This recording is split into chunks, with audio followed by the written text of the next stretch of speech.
ഭരണഘടന ഭേദഗതി ചെയ്യുന്ന പ്രക്രിയയാണ് ഭരണഘടനാ ഭേദഗതി എന്ന് പറയുന്നത്.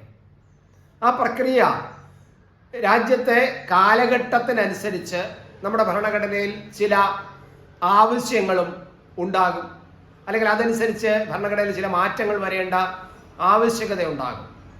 അങ്ങനെ വരുമ്പോഴാണ് ഭരണഘടന ഭേദഗതി ചെയ്യാൻ തീരുമാനിക്കുന്നത്. അതിന് പ്രത്യേക വ്യവസ്ഥ തന്നെ 368 ഭാഗത്ത്, ഭരണഘടനയുടെ 368 ഭാഗത്ത് ചില വ്യവസ്ഥകൾ തന്നെ അതിനുവേണ്ടി പറഞ്ഞിട്ടുമുണ്ട്.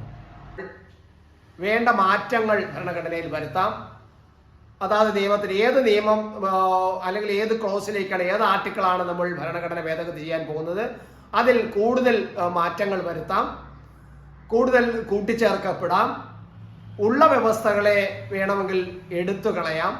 പക്ഷെ ഇതെല്ലാം ഭരണഘടനയുടെ അടിസ്ഥാന തത്വങ്ങളെയും അതുപോലെ നമ്മുടെ പ്രാധാന്യത്തിനെയും കുറച്ചു കാണുന്ന തരത്തിൽ, തത്വങ്ങളെ, ഭരണഘടനയുടെ അടിസ്ഥാന തത്വങ്ങളെ ഇല്ലാതാക്കുന്ന തരത്തിലായിരിക്കരുത് എന്ന് പ്രത്യേകിച്ച് ഭരണഘടനയിൽ പറയുന്നുമുണ്ട്.